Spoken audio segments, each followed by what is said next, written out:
two identical aircraft on the left are the C-130 Hercules, one of the most popular cargo airplanes. These cargo planes have been built in the military, or have been in the military and civilian use since the 1950s, and advanced versions of them are still in production today.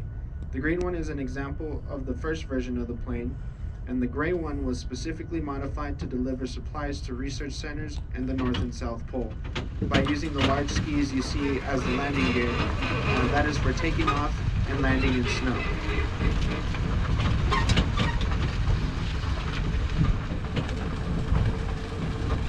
The military is not the only organization that needs to move large objects. NASA also has a need for very large cargo planes. If you look to the right side of the tram, you'll see the Super Guppy, a very large white aircraft with the inflated fuselage. It was built by combining parts from a 377 airliner, an Air Force C-97 for NASA in the 1960s. This is the first Guppy out of 5 that were built. They are used to carry sections of rockets, the Apollo space capsules, the moon landers, and even whole other planes. The last cargo this one carried before it retired was the Hubble Space Telescope. This Super Guppy was used by NASA until 1991 when it was retired in favor of other Super Guppies.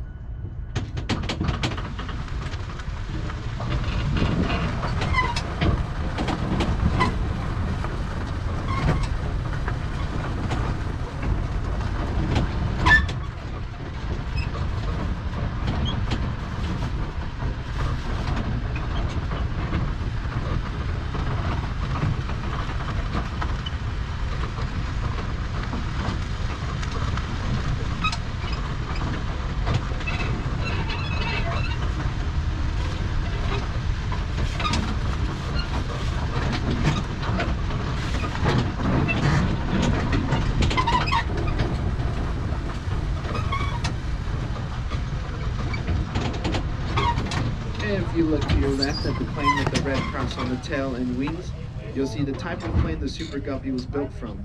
This is the C-97 Stratofortress by Boeing. The Boeing C-97 was developed after a request by the U.S. Army Air Forces for a transport aircraft based on the B-29. It first flew in 1945 and proved to be very successful and versatile aircraft. So much so that Boeing modified the design slightly to create their first post-war airliner, the Boeing 377. In 1969, this aircraft was loaned to the International Red Cross to fly relief supplies into Nigeria during the Civil War, which is why you see the red crosses on the plane.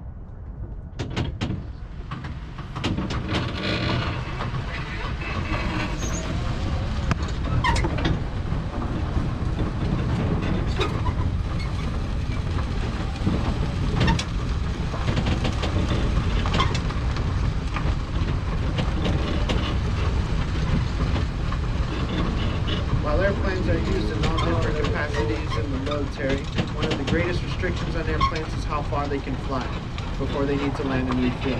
Efforts to develop a way to refuel planes in the air begin in the 1920s. However, it wasn't until the 1950s that a practical system for air refueling was developed. If you look to your left, you can see several aerial refueling aircraft like the KB-50 Stratofortress, the polished silver aircraft on your left.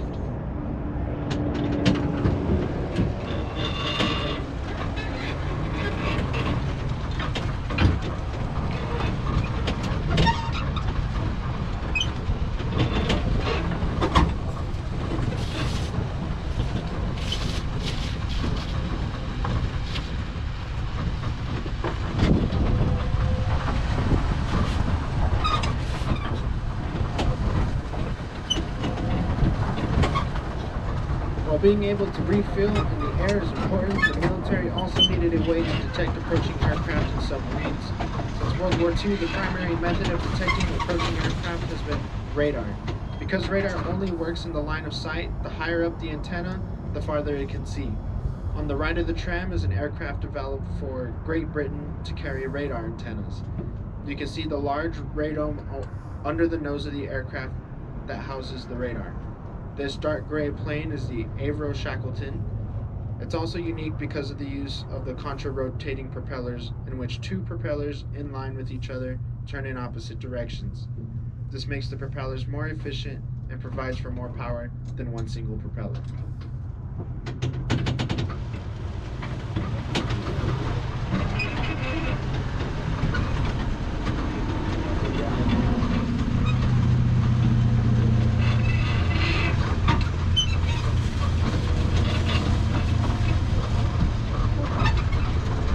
Moving back to the left side of the tram, you'll see some of our long-range bombers.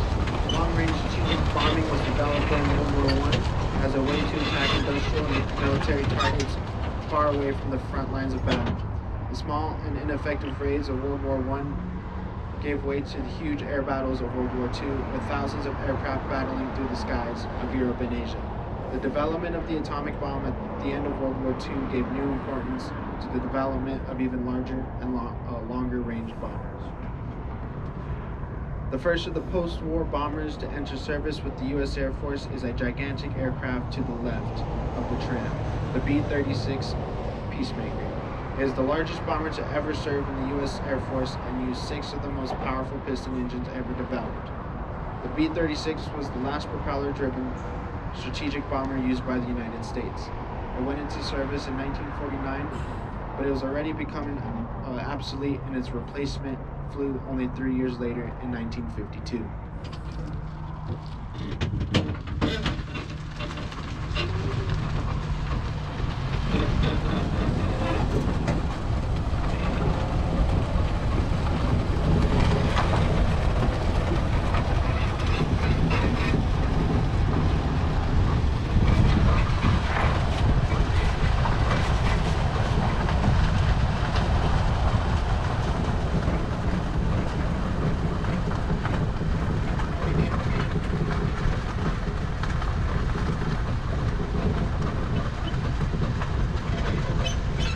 Next on your left is the B-52 Stratofortress. This one's nicknamed the Valkyrie, and it's painted in green and gray.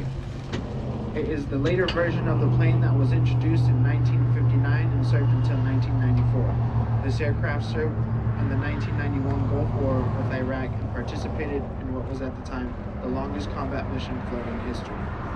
On the first night of the Gulf War in January 1991, this aircraft and several others flew from Barksdale Air Force Base in Louisiana non-stop to Iraq and back, launching cruise missiles at targets near Baghdad, and all the planes were refilled 4 times in the air and flew for a total of 34 hours before landing.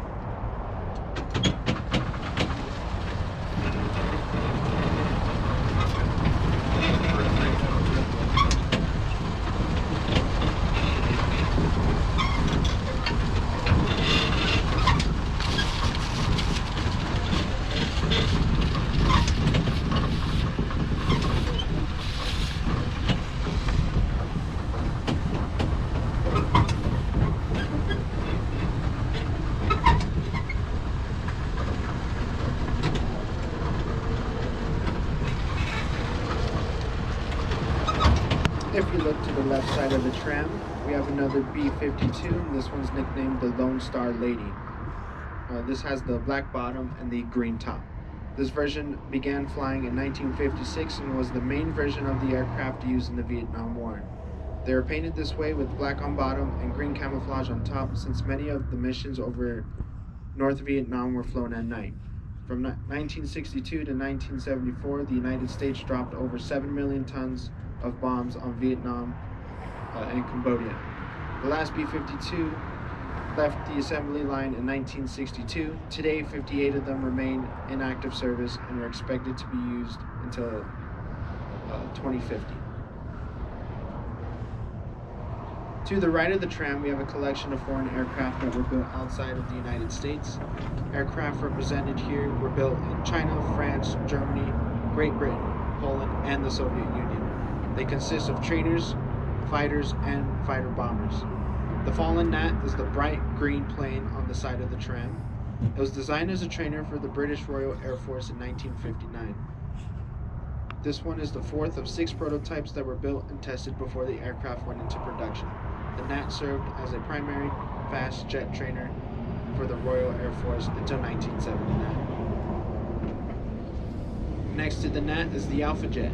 The Alpha Jet represents the European answer to the expanding cost of developing military aircraft during the 1970s. It was developed as a joint venture by aircraft manufacturers in both France and West Germany. This one, this one carries the markings of the West German Luftwaffe, where they were used as close air support fighter bombers. They were also used as trainers in the French Air Force. Most Western European military aircraft since then have been developed as part of collaborations between two or more countries, thus spreading the development cost among the various countries and ensuring a larger number of aircraft sales in the process.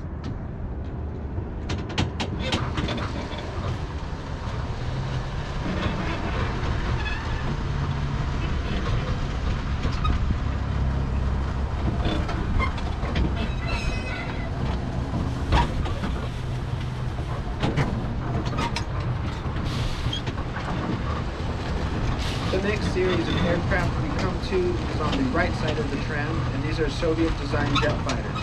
The earliest and the first in the row is the two-seat MiG-15 trainer dating back in the 1950s, and the latest on the last of the row is the MiG-29 Interceptor that was introduced in the late 80s. While all these aircraft were designed in the Soviet Union, many of the examples here were actually built in other countries such as China and Poland.